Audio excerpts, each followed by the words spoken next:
आम आदमी पार्टी ने कहा है कि उसके अहमदाबाद दफ्तर में गुजरात पुलिस ने छापा मारा है। आपके मुताबिक केजरीवाल के अहमदाबाद पहुंचते ही पुलिस ने छापेमारी की और इस छापे की जानकारी आम आदमी पार्टी नेता इसुदान गढ़वी ने ट्वीट करके दी। उन्होंने लिखा कि आम आदमी पार्टी पर गुजरात पुलिस की 2 घंटे की रेड में कुछ नहीं मिला। उन्होंने कहा कि वो फिर आएंगे। इस बीच आज से 2 दिन केजरीवाल मिशन गुजरात में कई कार्यक्रम करने वाले हैं। आज वो 3 अलग अलग टाउन हॉल मीटिंग करने वाले हैं। सुबह 11 बजे वो ऑटो ड्राइवर्स के साथ, दोपहर 12:30 बजे व्यापारियों के साथ और शाम 4:30 बजे वकीलों के साथ टाउन हॉल मीटिंग करेंगे। वो आपको डराएंगे। इसके बाद केजरीवाल ने भी ट्वीट कर बीजेपी को जमकर घेरा। केजरीवाल ने कहा कि गुजरात की जनता से मिल रहे अपार समर्थन से बीजेपी बुरी तरह बौखला गई है। आपके पक्ष में गुजरात में आंधी चल रही है। केजरीवाल ने कहा कि दिल्ली के बाद गुजरात में भी रेड करनी शुरू कर दी। दिल्ली में कुछ नहीं मिला, गुजरात में भी कुछ नहीं मिला। हम कट्टर ईमानदार और देशभक्त लोग हैं।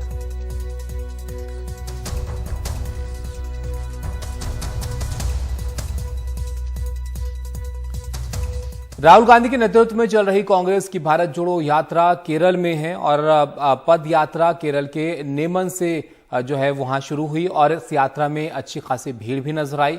यात्रा के दौरान राहुल गांधी लगातार युवाओं के मुद्दे उठा रहे हैं। उन्होंने कहा कि आज देश में 42% युवा बेरोजगार हैं। युवाओं का भविष्य असुरक्षित होने पर क्या भारत का भविष्य सुरक्षित हो सकता है? राहुल गांधी ने कहा कि ये यात्रा उन बेरोजगार युवाओं के लिए ही है। हम युवाओं की नौकरी के लिए ये यात्रा कर रहे हैं। कन्याकुमारी से शुरू होने वाली भारत जोड़ो यात्रा 3700 किलोमीटर की दूरी तय कर कश्मीर में खत्म होगी।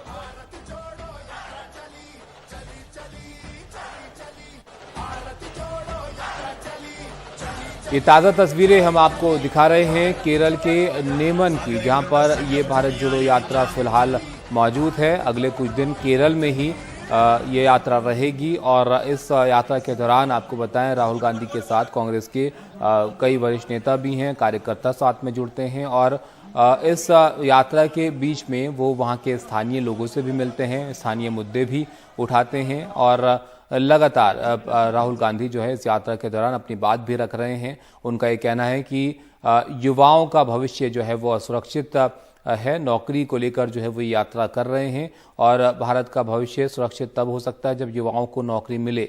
राहुल गांधी ने ये कहा कि यात्रा उन बेरोजगार युवाओं के लिए ही है।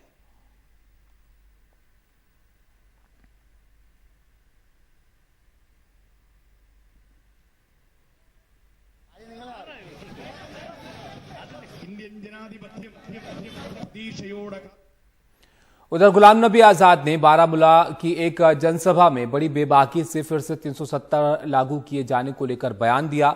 उन्होंने साफ किया कि 370 को दोबारा लागू करने के लिए संसद में 2/3 बहुमत चाहिए और कहा कि मैं 370 को लागू किए जाने को लेकर जनता को गुमराह नहीं करूंगा।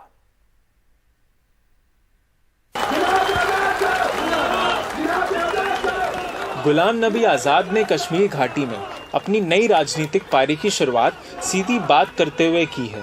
उन्होंने कहा कि जो आर्टिकल 370 को बीजेपी सरकार ने हटाया उसे वापस नहीं ला सकते।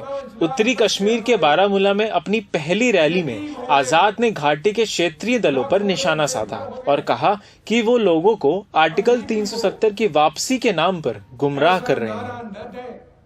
मैं लोगों को कहूंगा कि 370 खत्म करो, मुझे बोल दो कहां से मैं नानी से लाऊंगा। 360, 50, 350 वोट का जिस पार्टी को मैंने छोड़ा वो 50 से ऊपर जाती नहीं और मुझे चाहिए 370 के लिए राज्यसभा में कितने वोट? तकरीबन 250 वोट। मैं कहां से लाऊं? किसी पार्टी को राज्यसभा में 150 एमएलए एमपी लाने की हिम्मत?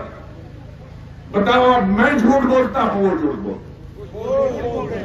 गुलाम नबी आजाद किसी को गुमराह नहीं करता वोट लेने के लिए। मैं वोट लेने के लिए कोई ऊपर अल्लाह को हाजिर नाजिर करके मैं कभी आपको गुमराह नहीं करूंगा। गुलाम नबी आजाद ने यहां बारामूला में धुआंधार तकरीर की, उन लोगों पे निशाना साधा जो धारा 370 की बहाली की बात कर रहे हैं। कहा ये ख्वाब दिखाने के बराबर है, ये लोगों को धोखा देने के बराबर है। और वो ये धोखा लोगों को नहीं देंगे। उसने कहा अगर उनको इलेक्शन में इससे सारा भी होगा, नुकसान भी होगा, वो उस नुकसान को सह लेंगे, लेकिन लोगों को झूठे वादों पे ये नहीं बताएंगे वो 370 को बहाल करेंगे।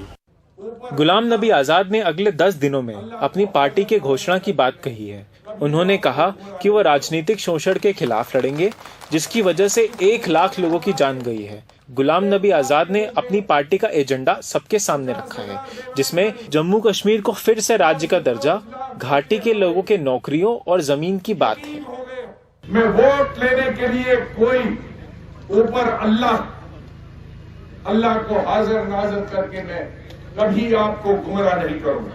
गुमराह में हमारे 1 लाख के लोग गए, 50,000 बेवाएं मरी, 4 से 5 लाख बच्चे हमारे यतीम हो गए, लाखों लोग बेघर हो गए। 370 वापस लाने के लिए 2/3 अक्सरियत लोकसभा में होनी चाहिए। बाहर वाला नौकरी न करे, उसके लिए पार्लियामेंट की जरूरत भी नहीं है, स्टेट गवर्नमेंट कर सकती, कोई बाहर वाला नहीं। गुलाम नबी आजाद ने लोगों को जोड़ने के लिए जम्मू और कश्मीर के विकास के लिए खुद के किए काम गिनाए, लेकिन जिस तरह उन्होंने आर्टिकल 370 पर सीधी बात की है, उस पर घाटी में उनके नए दल को लेकर लोगों की क्या प्रतिक्रिया होती है, ये देखने वाली बात होगी। बारामूला से नजीर मसूदी की रिपोर्ट, एनडीटीवी इंडिया। दिल्ली में पहली बार शरद पवार की पार्टी एनसीपी का राष्ट्रीय अधिवेशन आयोजित किया गया। इसमें चीन से लेकर महंगाई तक के मुद्दे पर केंद्र सरकार को घेरा गया और बैठक के बाद एनसीपी प्रवक्ता प्रफुल्ल पटेल ने कहा कि शरद पवार पीएम पद की रेस में नहीं है। एनसीपी को राष्ट्रीय स्तर पर पहचान मिल चुकी है और पार्टी आम चुनाव में अहम भूमिका निभाएगी।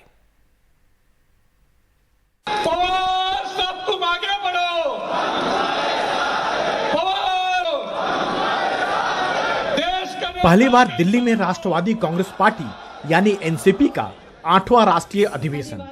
लोकसभा चुनाव को देखते हुए एनसीपी का यह अधिवेशन काफी मायने रखता है। देश भर से आए अपने 7,000 पार्टी कार्यकर्ताओं को पार्टी प्रमुख शरद पवार ने साफ संदेश दिया कि 2024 की तैयारी में जुट जाएं। चुनावी तैयारियों का बिगुल बजाते हुए मोदी सरकार को घेरा। अधिवेशन में एनसीपी प्रमुख शरद पवार ने कहा कि चीन हमारी सीमा में घुस आया और गांव भी बसा लिया, लेकिन पीएम कहते हैं किसी ने अतिक्रमण नहीं किया। प्रधानमंत्री ने देश में को बताया कि ना कोई हमारी सीमा में घुस गया, ना कोई घुसा हुआ है, ना कोई हमारी फोर्स किसी दूसरे के कब्जे में है। आज की रिपोर्ट बताती है कि हमारे प्राइम मिनिस्टर ने जो बात की वो बात सच्चाई की बात नहीं, देश को गुमराह किया गया। देवस्थान के मैदानों और देमचौक पर चीनी नियंत्रण है, जिससे हमारी सेना अप्रैल 2020 से पहले गश्त करती थी। इस क्षेत्र को छोड़ने के लिए आज चाइना तैयार नहीं है। शरद पवार ने यह भी कहा कि हमें शिवाजी महाराज ने दिल्ली के आगे कभी झुकना नहीं सिखाया है। विपक्षी एकता की कोशिशें शरद पवार करते रहे हैं और उनसे अलग अलग दलों के नेता लगातार मिल रहे हैं। शरद पवार जी प्रधानमंत्री के दावेदार कभी न थे, न है, न कभी उन्होंने ऐसा कभी कोई अपने तरफ से वक्तव्य किया हो। हर पार्टी में कोई भी सम्मेलन हो, कोई जगह पर कोई कार्यकर्ता होते हैं, उनमें उत्साह होता है कि भाई वो बोलते हैं कि नहीं, हमारे नेता को नेतृत्व करना चाहिए। स्वाभाविक है, कोई भी पार्टी हो, क्यों ना हो, और पार्टी का अगर कार्यकर्ता चाहेगा तो उसकी भावना व्यक्त करेगा।